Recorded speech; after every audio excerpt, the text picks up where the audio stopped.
So నాది love మ్యారేజేనండి. Almost 15 ఏళ్ళు నేను ఇంట్లో కూర్చున్నాను. మా భార్య డబ్బుల మీద బతికాను.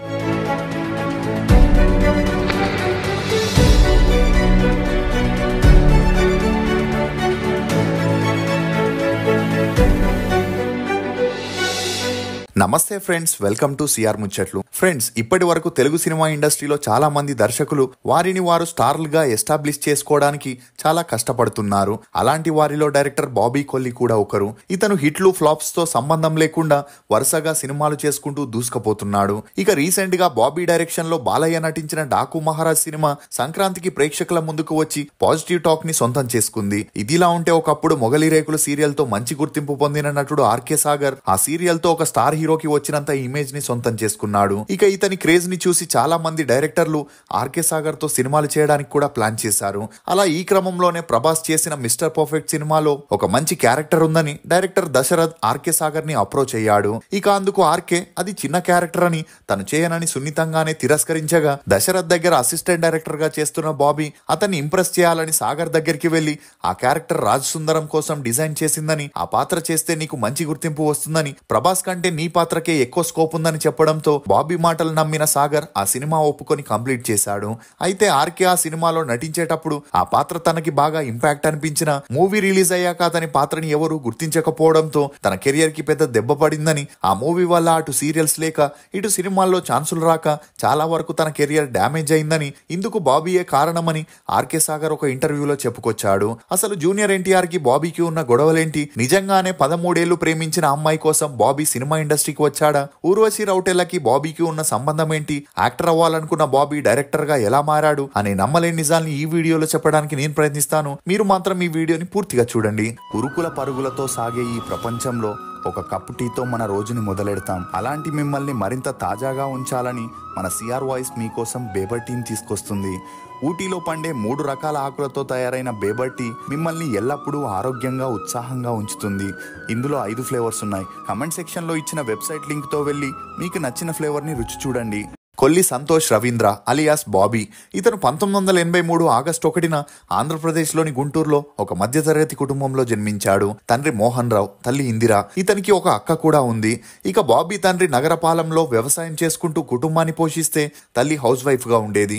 అంతేకాకుండా బాబీ తండ్రి ఆ ఊర్లో ఒక నాటకాల ట్రూప్ ని మెయింటైన్ చేస్తూ అందులో యాక్ట్ చేస్తూనే కొన్ని నాటకాలని డైరెక్ట్ చేసేవారు. ఇక అలా చిన్నప్పటి నుండి తన తండ్రి యాక్టింగ్ ని చూసి పెరిగిన బాబీకి కూడా యాక్టింగ్ పై ఇంట్రెస్ట్ ఏర్పడింది. అంతేకాకుండా తన తండ్రి చిరంజీవి గారికి వీరాభిమాని అవ్వడంతో ఒక్క సినిమా కూడా మిస్ అవ్వకుండా బాబీతో కలిసి చూసేవారు. అలా సినిమా వాళ్ళకి జనాల్లో ఉన్న క్రేజ్ ని చూసిన బాబీ తనకి కూడా సినిమాల్లో యాక్ట్ చేయాలని ఇంట్రెస్ట్ ఏర్పడింది. ఇదిలా ఉంటే బాబీ తన స్కూలింగ్ ని గుంటూరులోని భాష్యం స్కూల్లో చదివాడు. చదువుల్లో చురుగ్గా ఉన్న బాబీకి తన ఇంటర్లో శ్రీ వెంకటేశ్వర బాలకుటీర స్కూల్లో 9th స్టాండర్డ్ చదువుతున్న ద్రోణవల్లి అనూష అనే అమ్మాయితో మంచి పరిచయం ఏర్పడింది. ఇక అనూష గారి చెల్లెలైన హారిక గారు ఇంటర్నేషనల్ చెస్ ఛాంపియన్షిప్ లో పాల్గొని మంచి గుర్తింపు పొందారు. ఇక ఈమె తండ్రి డిప్యూటీ ఎగ్జిక్యూటివ్ ఇంజనీర్ గా గవర్నమెంట్ జాబ్ లో ఉండేవారు. ఇదిలా ఉంటే బాబీ ఫ్రెండ్ అయిన రఘు అనూష గారి ఫ్రెండ్ అయిన సౌమ్య ప్రేమించుకోగా వారిద్దరికి తోడుగా అనూష బాబీ వెళ్తుండేవారు. అలా సౌమ్య రఘు ఒక చోట మాట్లాడుకుంటుంటే బాబీ అనూష గారి మధ్య కూడా నిదానంగా మాటలు కలవగా అలా వీరిద్దరికి మంచి పరిచయం పెరిగి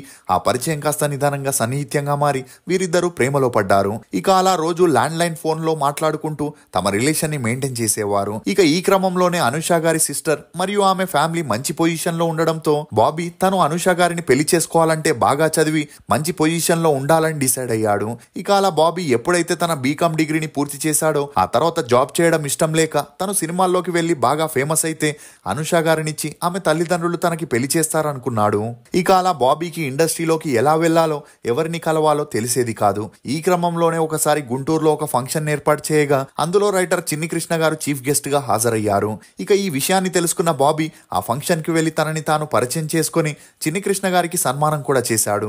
అంతేకాకుండా తనకి కూడా సినిమాలపై ఇంట్రెస్ట్ ఉందని తనకి సపోర్ట్ చేయమని అడగగా అందుకు చిన్ని కృష్ణ గారు అందరికీ చెప్పినట్లే హైదరాబాద్ కి వచ్చినప్పుడు తనని కలవమని చెప్పడంతో బాబీ ఆనందానికి అవధులు లేకుండా పోయాయి. ఇక అప్పటికే బాబీ అక్కగారు పెళ్లి చేసుకుని హైదరాబాద్ లో సెటిల్ అవ్వడంతో తను వారింట్లో ఉంటూ సినిమాల్లో ట్రై చేయాలనుకున్నాడు. అలా ఇతని తల్లిదండ్రులు ఎంత వద్దని చెప్పినా బాబీ తాడో పేడో తెలుసుకోవాలని, అప్పుడే తన ప్రేమ గెలుస్తుందని 2002లో హైదరాబాద్ కి వెళ్లే బస్ ఎక్కాడు. వచ్చాడు. ఇదిలా ఉంటే చిన్ని కృష్ణ గారు బాబీతో ఆఫీస్ కి వచ్చి కలవమన్నారు గాని తన ఆఫీస్ అడ్రస్ ఇవ్వకపోవడంతో బాబీ తనకి తెలిసిన కొంతమందిని అడ్రస్ గురించి అడుగుతూ చివరిగా 4 రోజుల తర్వాత ఆఫీస్ కి వెళ్లి కలిసిన చిన్ని కృష్ణ గారు రెస్పాండ్ అవ్వలేదు. అయినా పట్టు వదలని విక్రమార్కుల్లా రోజు అక్కడికి వెళ్లడం చూసిన చిన్ని కృష్ణ గారు బాబీని పిలిచి అసలు సినిమా ఇండస్ట్రీలో ఏమవ్వాలనుకుంటున్నావు అని అడగగా అందుకు బాబీ సినిమాల్లో నటించి ఫేమస్ అవ్వాలని చెప్పడంతో తనకి వేరే దారి లేక చిన్ని కృష్ణ గారు గంగోత్రి సినిమాకి ఆడిషన్ జరుగుతుందని బాబీని రాఘవేంద్రరావు గారి ఆఫీస్ కి పంపించడం జరిగింది.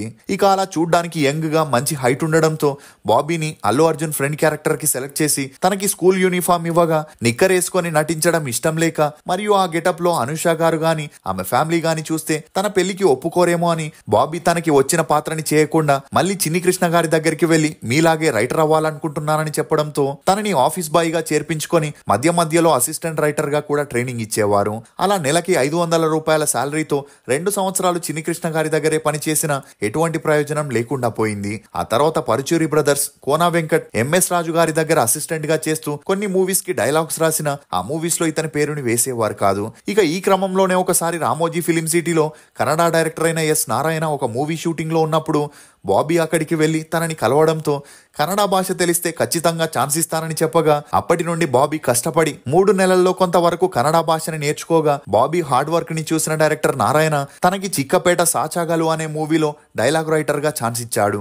అలా ఈ మూవీ రిలీజ్ అయి okay talk తెచ్చుకోవడంతో Bobby yes నారాయణతోనే చెల్లిదరు సంపిగే, చెలువిన Chilipili, తిప్పారల్లి తర్లేగలు అని 8 సినిమాల్లో డైలాగ్స్ ని రాసిన అటు ప్రొఫెషనల్ గా గాని ఇటు ఫైనాన్షియల్ గా గాని ఎటువంటి యూస్ లేకపోవడంతో బాబీకి ఏం చేయాలో తెలియని పరిస్థితుల్లో పడ్డాడు. ఇదిలా ఉంటే ఎంటెక్ చదివిన అనుష గారికి పెళ్లి చేయాలని తన ఇంట్లో వారు సంబంధాలని చూస్తున్నప్పుడే అనుష గారు బాబీతో ఉన్న ప్రేమ గురించి ఇంట్లో వారికి చెబుతూ 1998 నుండి 18 ఏళ్లుగా తామిద్దరూ ప్రేమించుకుంటున్నారని తనని తప్ప ఎవరిని పెళ్లి చేసుకోనని తేల్చి చెప్పడంతో తల్లిదండ్రులు ఒప్పుకోలేదు. ఇక మరోవైపు బాబీ ఇంట్లో కూడా వీరి పెళ్లికి ఒప్పుకోకపోవడంతో చేసేదేమీ లేక అనుష గారు అప్పటికే ఎంటెక్ ని పూర్తి చేసి ఉండడంతో పారిపోయి పెళ్లి చేసుకోవాలని డిసైడ్ అయ్యారు. ఇక అలా బాబీ తనకి తెలిసిన వారి దగ్గర కొంత డబ్బుని అప్పుగా తెచ్చుకోగా 2011లో ఒక గుడిలో వీరిద్దరూ పెళ్లి చేసుకుని యూసఫ్ గూడాలో సింగిల్ బెడ్రూమ్ ని రెంట్కి తీసుకొని అక్కడే సెటిల్ అయ్యారు. అలా బాబీ సిచ్యువేషన్ ని అర్థం చేసుకున్న అనుష గారు ఒక ఐటీ కంపెనీలో జాబ్ చేస్తూ ఫ్యామిలీని పోషిస్తుండేవారు. ఇదిలా ఉంటే బాబీ రైటర్ గానే ఉంటే ప్రయోజనం లేదని ఎలాగైనా డైరెక్టర్ అవ్వాలనుకున్నాడు. దీంతో దశరథ్, గోపీచంద్ మలిడేని, వేణు శ్రీరామ్, వివి వినాయక్ తో అసిస్టెంట్ డైరెక్టర్ గా చేస్తూ మరోవైపు రైటర్ గా కూడా పనిచేసేవాడు. ఇదిలా ఉంటే ఇండస్ట్రీకి వచ్చి 10 సంవత్సరాలైన కెరియర్ లో ఎటువంటి గ్రోత్ లేకపోవడంతో కెఎస్ రవీంద్రగా ఉన్న తన పేరుని చిన్నప్పుడు ఇంట్లో వారు ముద్దుగా పిలిచే బాబీగా మార్చుకున్నాడు. ఇదిలా ఉంటే రవితేజ యొక్క డాన్సీను బలుపు మూవీలో బాబీ అసిస్టెంట్ డైరెక్టర్ గా చేసేటప్పుడు తన దగ్గర ఉన్న పవర్ సినిమా స్టోరీ లైన్ ని రవితేజకి చెప్పడంతో బాబీ హార్డ్ వర్క్, డెడికేషన్ నచ్చి రవితేజ ఆ మూవీకి డేట్స్ ఇవ్వడం జరిగింది. ఇక అలా ఎప్పుడైతే రవితేజ డేట్స్ ఇచ్చాడో వెంటనే తను కన్నడ మూవీకి రైటర్ గా చేసేటప్పుడు ప్రొడ్యూసర్ రాక్ లైన్ వెంకటేష్ తో తనకి పెరిగిన మంచి పరిచయం కారణంగా బాబీ అతన్ని పవర్ మూవీకి ప్రొడ్యూస్ చేసేందుకు ఒప్పించాడు. అలా పవర్ మూవీ 2014 సెప్టెంబర్ 12న రిలీజ్ అయి సూపర్ డూపర్ హిట్ అవ్వడంతో ఆ తర్వాత జూనియర్ ఎన్టీఆర్ తో మూవీ చేయాలని ప్లాన్ చేశాడు. ఇక ఈ క్రమంలోనే పవన్ కళ్యాణ్ తను రాసుకున్న సర్దార్ గబ్బర్ సింగ్ మూవీని సంపత్ నంది డైరెక్షన్ లో చేయాలని ప్లాన్ చేశాడు. ఇక ఈ మూవీకి పవన్ కళ్యాణ్ ప్రొడ్యూసర్, హీరో అవ్వడంతో ఆ సినిమా పూర్తి బాధ్యతల్ని సంపత్ నందికి అప్పగించారు. కానీ 10 రోజుల షూటింగ్ అయ్యాక రష్ చూసిన పవన్ కళ్యాణ్ తను అనుకున్నట్లుగా సంపత్ నంది తీయలేదని ఆక్రోశానికి గురై అందరి ముందు అతన్ని అవమానించడంతో సంపత్ నంది ఆ మూవీ నుండి బయటకు వచ్చేశాడు. ఇక అలా పవర్ మూవీతో సక్సెస్ అందుకున్న బాబీని పవన్ కళ్యాణ్ కాంటాక్ట్ అవ్వగా అతని సెకండ్ మూవీకే పవర్ స్టార్ పవన్ కళ్యాణ్ తో చేసే ఛాన్స్ రాగా బాబీ ఆనందానికి అవధులు లేకుండా పోయాయి. అలా ఈ మూవీ 2016 ఏప్రిల్ 8న రిలీజ్ అయ్యి అంతలా ఆదరణ పొందలేదు. ఇదిలా ఉంటే బాబీ జూనియర్ ఎన్టీఆర్ కి పంపిన జైలవకుశ స్టోరీ తనకి బాగా నచ్చడంతో ఆ మూవీని కళ్యాణ్ రామ్ ప్రొడక్షన్ లోనే చేయాలని ఫిక్స్ అయ్యాడు.